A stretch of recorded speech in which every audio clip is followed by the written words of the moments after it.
The following program presents principles designed to promote good health and is not intended to take the place of personalized professional care. The opinions and ideas expressed are those of the speaker. Viewers are encouraged to draw their own conclusions about the information presented.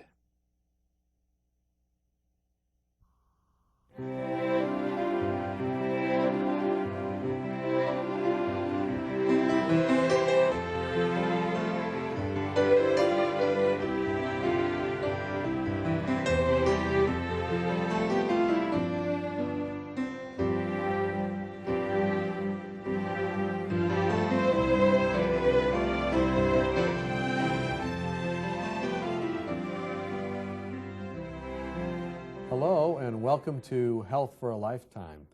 I'm your host, Don McIntosh, and today we're happy to have joining with us Rob McClintock. Rob McClintock is a Christian herbologist and has written a book called God's Healing Leaves. What is a Christian herbologist? What does that mean? Well, I chose that distinction, Don, to let people know that I was coming at it from a very specific orientation or perspective. A lot of the people who are involved in plant medicine today do so from the standpoint of universal cosmic powers that are supposedly projected down on and into these plants, and these plants contain special intelligent energies, and a lot of people take their plants, their medicinal plants, from that perspective. And I wanted to distinguish myself from that field of persuasion to let people recognize that there is a God, there's a God who created all of these plants for our benefit, and that He is the God of science, who created, specific things like the fields of chemistry and physics and the laws of gravity and thermodynamics, and all of these particular laws were created by God, who created our universe. And I wanted people that I came in contact with to recognize that I fit into that persuasion rather than the other one. So I imagine that, it's been a rather recent phenomenon to be able to go to a store and say, hey, I feel this way, and here's a bottle of pills that I can take to help me with that. Originally, probably these medications that we take over the counter now used to be plants. Would that be right or wrong? That's correct. We're still talking a lot of times about some of our clinical medicines are actually derived from plant sources. There are many botanists and medical research teams who actually, tramp through the rainforest looking for unidentified species that may have some sort of a medicinal benefit. I remember as a child, and that's not been that many decades ago, thankfully, you could go to a pharmacist and he would have some medicinal herbs already ground up in canisters on the shelf. Now today you don't. I remember buying Golden Seal from the pharmacy as a child. You don't do that even as long as 5 years ago. But today you go to any sort of a big chain department store, or one of these big stores, they've got a health food section right next to the pharmacy, and you're going to find a lot of these medicinal herbs being sold there again. So we're seeing people become more interested again in herbs. What you're suggesting then is that there is a need to get back into that and to understand the plants that God has given us and how they can help us with particular situations and conditions we get into. Now, I understand that, when someone becomes sick and they have a fever or something else or whatever, there's some basic things that they need to do. I think you mentioned before the set, mention some of those basic things that people need to do when they're feeling ill, and then maybe open our minds. What kind of things can plants help us with? Okay. I've had a number of people call me or come to me and say, can you give me a plant or a combination of herbs that I can take to deal with these symptoms? Well, it was obvious from the symptoms that they described that these were symptoms that were caused by abusing their bodies. And I couldn't in good conscience cover up their symptoms. And so I always try and back people up and say, wait a minute, let's look at your lifestyle. Are you drinking? Are you smoking? Do we have nicotine? Do we have caffeine? Do we have alcohol? What about the fats? What about the sugars? What about the salts? Do you get exercise? Do you get any sunshine? Do you breathe any fresh air? Don't you go to bed at night? We cover all these basics first because, again, the plants are medicine, but they're not a panacea. They're not a magical thing that you can take when you're sick. You've got to take care of all of the bases first. I notice in your book you mentioned that there are certain things that once you've covered those bases that we can really help people with. Headaches, bleeding, impacted sinuses, the common cold, PMS, arthritis, and quite a list here that you have mentioned, infections, cancer. Care to comment on any of those specifically? What about headaches? Okay. You as a regular medical worker understand that headaches have a lot of different sources. And for some people, perhaps what they really need is a day off from watching television or a day off from work. They need some exercise. A lot of people need to drink some water. They're dehydrated. A headache is a sign of dehydration. There are so many different types. Maybe they need a good massage. Maybe they're just all stressed out.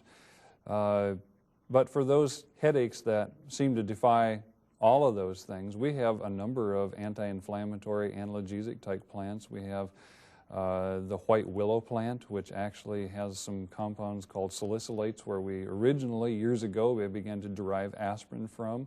It's in a little bit more system-friendly format in the white willow powder or the bark that people take. A lot of people have that in their cupboard, that they can take a couple of capsules of the white willow bark if they have a headache. Again, I don't like to see people cover up symptoms. I want to make sure they've really, looked for the foundation. We have a lot of people with migraine headaches. We're finding that people who take feverfew on a fairly regular basis can block or at least reduce the frequency and the severity of their migraine headaches. But again, most people with migraine headaches have a food allergy, or they have a chemical sensitivity, or they've got a hormone imbalance, or the majority of the times they don't drink enough water and they eat too much junk food. There's a lot of different ways that we can deal with that. One reason for headaches a lot of times is because people have sinus headaches. That's one of the times that we actually take some fairly direct interventions, because we have a physical thing to work on. I've had a number of opportunities with people who had impacted sinuses where their head was pounding. You can actually see, like on their cheek, their cheeks where the sinus cavities are, there's actually a reddening on the surface of the skin and maybe a little bit of a swelling protrusion. Those types of things sometimes are caused from a cold or a flu, or they can actually be from a sinus infection. We have a number of plants. Probably the one that's the most easily used is the plantain plant. I'm not talking about the banana cousin. I'm talking about Plantago psyllium, from a Latin description, which is something that grows almost everybody's yard all over the U.S. I haven't seen it in the desert, but almost anywhere where green things grow. I have had a number of people just take about 3 leaves from that plant and run it through a juicer with a raw potato. It's a pretty interesting combination. It's not really recreational in its flavor, but it does help to go in and fairly quickly defeat the infectious process, and also works as a tremendous decongestant. I've had people tell me that they've had congestions to the point that they, were actually causing them, apparent dental problems for years. And using this for a few days cleared up and, took out the pressure and the pain. It's really a pretty easy thing to do. So there are ways to treat these common things. Now, I assume there probably are books or different things available where you can actually identify the plants.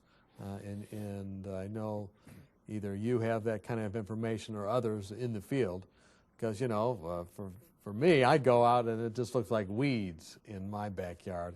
But I'm sure there's a way to identify that. But once we've identified that, then there are people that can help us know what to do next if we're going down this road. I mean, this is a fairly big decision, I think, for some of our for lots of people to make this decision to say, hey, I'm going to go away from traditional medicine and I'm going to get into these plants and try this. I mean, that's a fairly big step for people, wouldn't you say? You really should take baby steps rather than a quantum leap, because I see people trying or making the attempt to make the quantum leap without any education, without any experience, without any background. And you can hurt yourself. There's two ways to hurt yourself. One is by depriving yourself of the kind of care that is necessary. Let's say that you've got a dreadful staph infection in your foot or something, and you say, well, I'm just going to take garlic for my staph infection in my foot. Sorry, it's not going to do the job. That's one way to hurt yourself, by not taking care of yourself in a respectable way.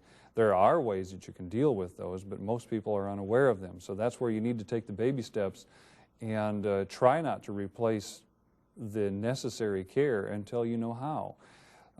The other way to hurt yourself is to take things that are not specific for your condition or may be contraindicated in your condition.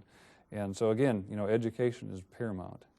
I noticed in your book you mentioned that there's treatment for PMS, so-called premenstrual syndrome. I'm sure a lot of our viewers are interested in that. What would you say they would do with a plant to take care of that? Okay. PMS, premenstrual syndrome, I call it pa and ma squabbling. I like to come up with more colloquial forms for all these things just to keep them in perspective in my mind. We have found that hormone balances can come from your foods. Hormone imbalances certainly come from our foods. A few years ago, my wife and I, when we worked together, we were asking one another the question, why are so many women experiencing hormone imbalances? And the answers came from some research that someone shared with us. Most of it's from our food. Because we are eating food that comes through the food chains, the commercial pesticides, the commercial herbicides, a lot of these being systemic, actually are in our food as we eat it. And they block our body's capacity to maintain a proper hormone balance. So which one causes PMS? Well, I know that the one that probably is associated with the most of it are the systemic herbicides that they spray in the cornfields to prevent weeds from coming up.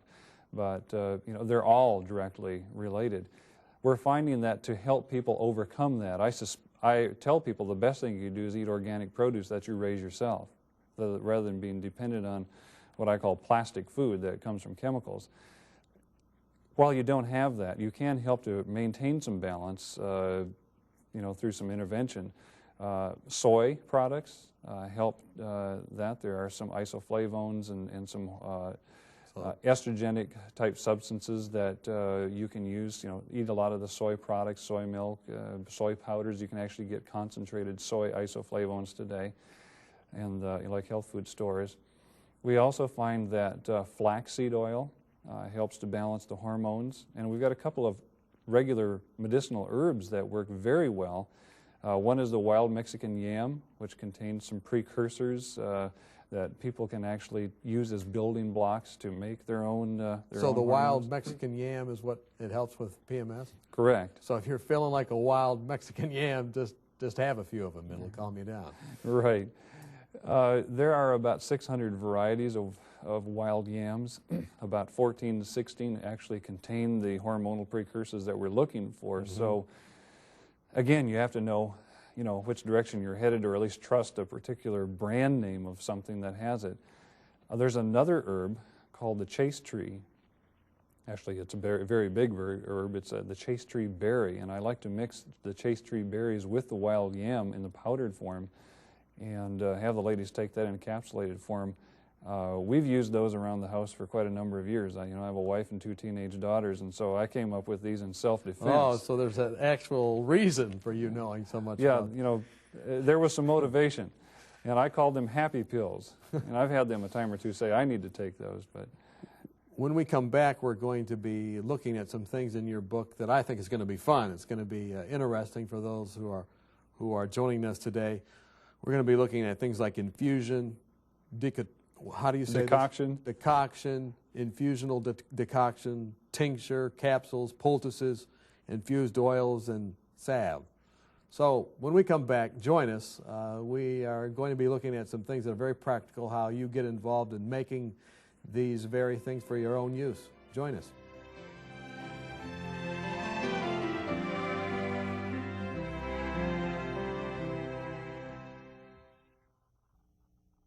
Have you found yourself wishing that you could shed a few pounds? Have you been on a diet for most of your life, but not found anything that will really keep the weight off?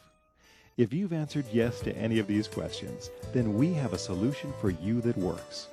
Dr. Hans Deal and Dr. Eileen Luddington have written a marvelous booklet called Reversing Obesity Naturally, and we'd like to send it to you free of charge.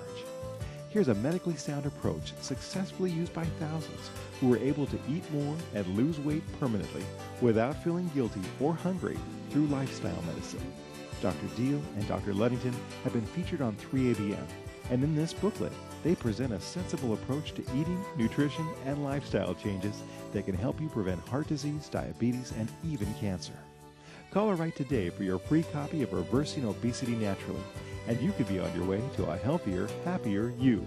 It's absolutely free of charge, so call or write today.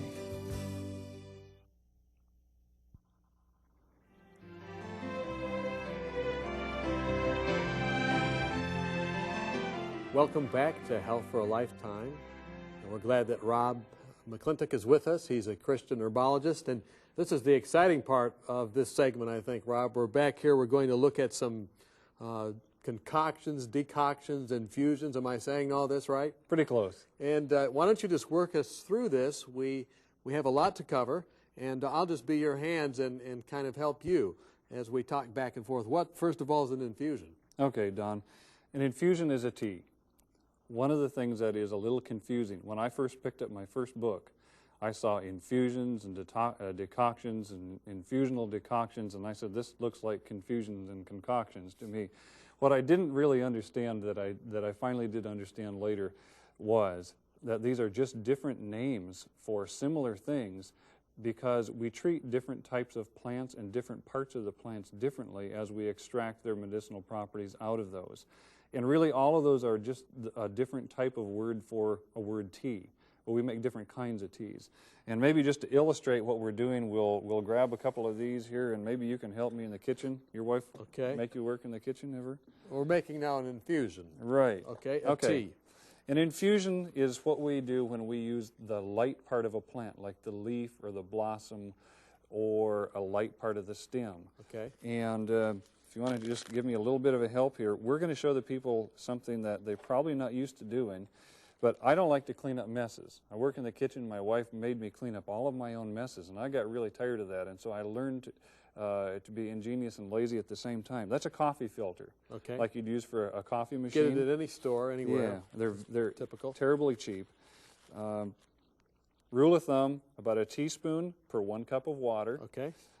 I work in rules of thumbs rather than scientific ratios here. So what kind of tea is this we're making? Okay, that's comfrey. Okay. That would make a comfrey tea, which would, as we talked about in an earlier time, might work for as an expectorant or help someone cough. In other yeah. words.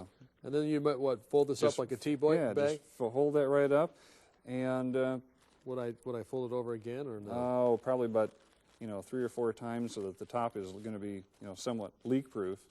And then I just take a household office stapler, and I've got an instant tea bag. Now I don't have to strain the stuff out. So I just put that in my. Put it in our. Okay. Now here's where the confusion comes that we want to clarify. These are light parts of the plant. Okay. So what we want to do is we want to have a cup of water in our plant or in our pot before we even put this in. Okay. And we'll try not to spill this. Pretty good shot. Okay, we got a cup of water in there. We would put it on our heat source. Open fire, a hot plate, whatever we're going to put it on, kitchen stove. We're going to bring this to a boil. Okay. We're going to remove that from the fire. You're going to pop that in and put the lid on. So we take it from the fire. So someone's taking notes. What are the steps again? Okay. We put the water in. We bring it to a boil. We put this in our tea bag. Take it off the fire. Take it off the fire. Put the cover on it immediately. Put the cover on. Put this here, and then put the cover on. And let it cool. And let it cool. Now what's happening is the medicinal qualities of the aerial parts of the plant. We have a lot of things called volatile oils. And those would evaporate and disappear if we didn't put the lid on. Okay. So it keeps it right in there? Right. The water is just a solvent, and the heat is a catalyst that causes the extraction process to take place. Decoction. Now you notice that some of the plants... This was an infusion, now this is a decoction. Right. Okay. Barks, nuts, roots, those types of things. Let's do it again. We're going to have put some water in here. Right. We're going to treat this one a little bit differently. Okay. And you're making I'm another tea bag. I'm going to make another handy-dandy tea bag. Okay, good. This is kind of fun, isn't it? Oh, I love it, as long as I don't have to clean All those up the ladies mess. out there saying, look at these two men in the kitchen. Watch out.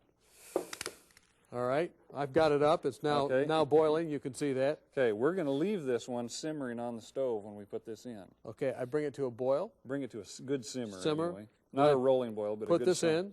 Put it in, put the lid on. Okay. Now, depending on how fine the particles are, you know, as a kitchen, you work in the kitchen, sometimes you follow a recipe, sometimes you follow your intuition. You'll have to, if it's large granules, you'll leave it run longer. If it's very fine granules or actually into a powder, you'll let it simmer a shorter period of time. Somewhere between 5 to 25 minutes, depending on how coarse it is. The reason for this is these parts of the plants, like the roots, the rhizomes, the nuts, and the hard berries, and the barks, and that type of thing, they have a lot of material that's very dense, and it's going to take a lot of energy To get it out of there. to get it out and extracted. So it'll take a while being associated with the catalyst and the extraction process to make it happen. So that's a decoction. Okay, that's a decoction. So the difference here is really one of length of time and One's one's off the fire. simmering and one's on the fire. Right. Okay, this one's off, this one's on. Infusion's off, decoction's on. Okay. Where the confusion comes All is right. when we have to take the next step. What's the next step? The next step is what's called I'm going to get it confused too, an infusional decoction. Is that just mixing these together? Okay, that's one way to do it. You can just take and make them individually, because the theory here is, what if you mix the plants together and tried to make them at the same time? While you're simmering the bark, you're destroying the leaf. Okay, because So- it's too hot. Right, so they Okay. can't be together. So you've got the choice to either make them together, which isn't going to work, or make them separately, mix them together. Now, me and my laziness, I don't like to wash two kettles. So what I would do was I would make this one first. You make the decoction first with the boiling. Right, and when it comes to, let's say I've determined 15 minutes for this one, say it's done, I'm going to take it off the heat. I drop my other one in there, Okay. put the cover on it, and I've got an infusional decoction with only one pan to wash. See, in my house, my wife makes me clean up anything that I make as far as a mess in the kitchen. So I think all the wives would agree, especially if you're starting this now and your husband's getting into this. You're going to ask him to clean things up, aren't you? What next? What's another? let's do some work with some poultices. Poultices. Okay, a poultice would be something. What would we do with a poultice? A poultice is for drawing. Drying things out, like you got an inflammation and you want it to Right. go down, a swelling. Okay.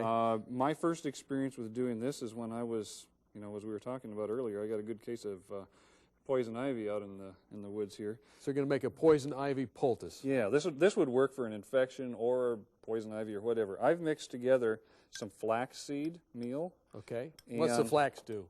It adds a binder, and it actually has what we call an excipient. It helps to draw. And then this looks like charcoal along with it. Correct. Now, what we want is get several spoonfuls of water that we can actually mix in here. And if you want to stir, I'll add water. All right. And we want a paste. Now, it's best if we would do this like in a skillet on a low heat, because the water and the heat together are going to create a sort of a gel. You're actually going to put this on someone. Okay, Okay. let's stir kinda- these guys down around the edges here just a little bit. All right. All right, now there's so many ways that people want to make poultices. Some people say you take and put your stuff in a paper towel and you put it on, you wrap it with saran wrap, or you put it in a piece of cloth. The problem that I find out is most of this stuff is too messy to work with. And so what I have here, you recognize this, piece of a Chuck's or an incontinence pad. You buy these at So hospital supply. like a big diaper, Yeah, a flat diaper. correct. They use a lot of these in nursing homes. I just bought a lot of these things, and this is what I make my poultices with. You've got the top layer Okay. that will isolate the material to some extent from the person, so it isn't as messy. So top layer, you mean that's the one that's going to be next to their face or Right. their hand or whatever. Right. Okay. And so some you, of this is going to bleed through. You see, I'm getting a little bit of this stuff on my hands. So you see how they put it right in there, and right underneath, and Then we cover that up. Okay. Now, we What want next? to, you see it's got its plastic on its back. It's not going to leak all over on us. I take and roll it up on the edges, and I take my stapler and I stitch this thing all up. Okay. Oops, See, my I don't know stapler if they can jammed. see that. Staplers aren't supposed to jam when you're in the stress, right? All right. So we take and stitch this thing all up. Now you want to remember which way you're going to put your points of your staples so that they aren't irritating your skin. That's a good point. I mean, I've tried to think these things through to make them as practical as we possibly can. But see, now we have, now these other two edges were already factory done, but we have something that now will not leak all over you. And if it, you know, if it was the back of your hand, you could put it on. put it on there. Take an ace bandage, flexible bandage, and wrap that thing all up and keep it on. And the charcoal draws it out, and the flaxseed binds to it. So one draws it out, the other hooks onto it. Correct. Is that what you're saying? Correct. Well, excellent. So then how long would I leave a poultice like this on? It depends how big the poultice is and how bad the inflammation or the infection would be, but most of the time we can leave things on, 4 to 8 hours. But after about 8 hours, it's done all of the work that it's going to do. In fact, maybe 4 to 6 hours might be a little better period of time. You can intensify the action of the poultice by putting something hot over the top of it, like a heating pad sometimes. Good. Well, let's go to the next one. We only have about a minute left, minute and a half. What's this for? Okay. This looks, I know the people would want to see this. Okay. So have you ever gone to a store and you notice that a bottle of herbal preparation costs about $9.95 or whatever for a bottle? You've got about 50 cents worth of capsules. These are vegetable glycerin capsules. You can help me just pop these in. We're going to take the lids, put them on the top, Okay. and we're going to put the bottoms in here. All right. Okay, and what we would do is we'd put some of the herbal powder Right in there. Right in there. Let's see how you do that. This is fun, isn't it? This is fun, as long as we don't have to clean up the mess. This That's is right. fun. Okay, now this will make 50 at a time, All and we're just going to Do a few of them. do a few of them here. See, we drop those little cams down. Okay. This pop back up on top. We pull these out, and we've got an instant capsule. You literally can take a $9 bottle of pills, and you can make your own for about a buck and a half. Mm-hmm. Depending on the price of the herbs. So once you get the things together that needs to be in that pill, like whatever it is, echinacea, would that be something you'd put in a pill? Right. Like You that? can save a lot of money with these types of devices. We've been talking to Rob McClintock. If you want more information, please give us a call, and you can find ways to have health for a lifetime.